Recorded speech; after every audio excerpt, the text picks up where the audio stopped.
Hey everyone, it's Angie and welcome to another video.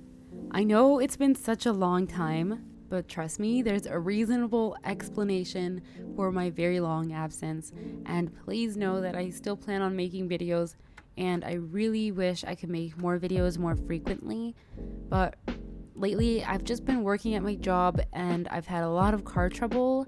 For some reason, car troubles are like out to get me, guys.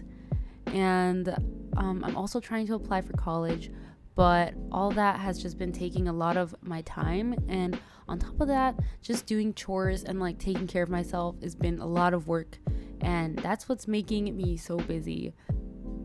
So I really haven't had time to draw, paint, or even film, which really sucks and makes it a lot harder to produce good quality content.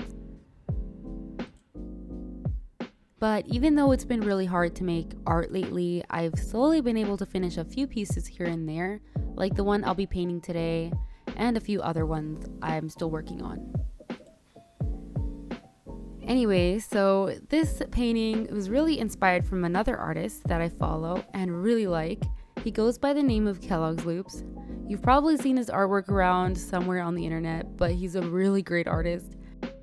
And I saw a video he created of him painting his own version of the Lo-Fi girl, and that really inspired me to make my own. And it's great because I actually really like lo-fi and that type of genre, and this was a perfect opportunity as well to get out my special paper and gouache and my watercolor paints and just create something, and of course film. So first I created a sketch to plan out where everything was gonna go and what I wanted the basic shape to look like. And then I redrew it on my special artist watercolor paper, and that part actually took a while to make because the proportions and the angles were just so difficult to get right, but I was finally able to be satisfied with it. So afterward, I lightened the pencil sketch and started with a base of watercolor. I haven't been using my watercolors in a while because I've been so into my gouache, but I decided to use them for this even if it was just for the base colors. But then later I immediately went for my gouache. But what was really hard with this painting was actually getting the lighting to work.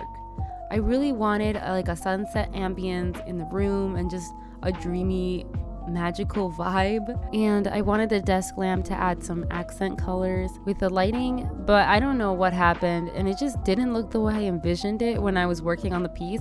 Of course, in the end, I think I made it work, but it really changed from what I had in mind in the beginning.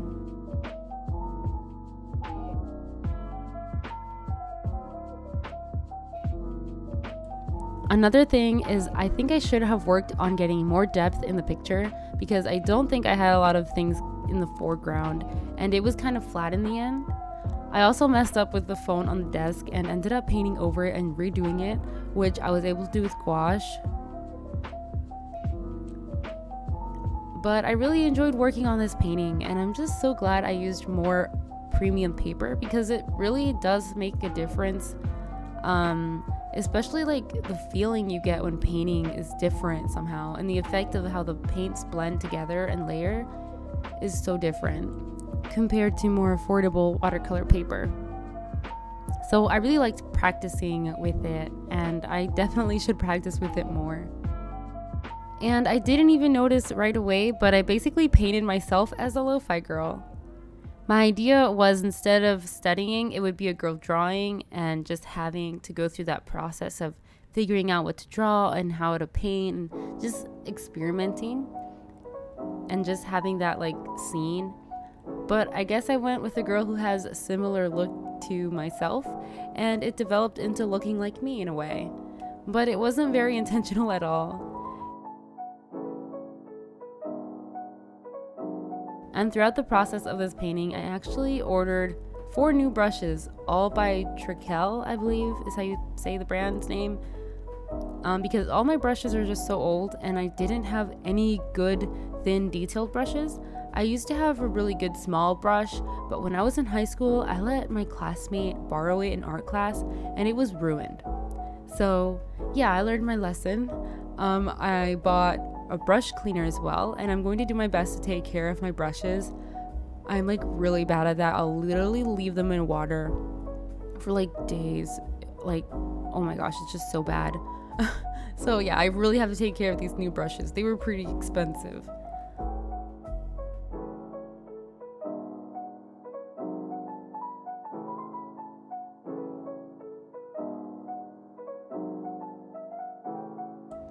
So far, the new brushes are really good, and I really like the way they hold a lot of water and just have a lot of control to them. What was really difficult about this painting, other than the phone, because that part was just impossible, having the right colors for the skin tone and just the color palette for the bookshelf in the room was really tricky to get right. I had to keep going over the skin tone to get good shadows for the skin and like to match the lighting. Also, the bookshelf was hard because I felt like I was just reusing the same colors and I didn't want to make it look bland, but I felt like I was just reusing the same colors.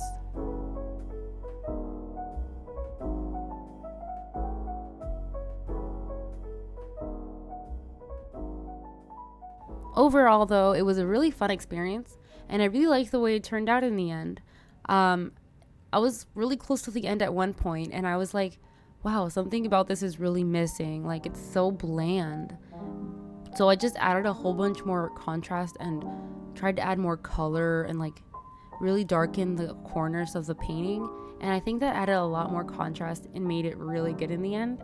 So I really like the way it turned out. And maybe I can remake this later and I'll see like the improvements, because painting myself as a lo-fi girl, that was pretty fun.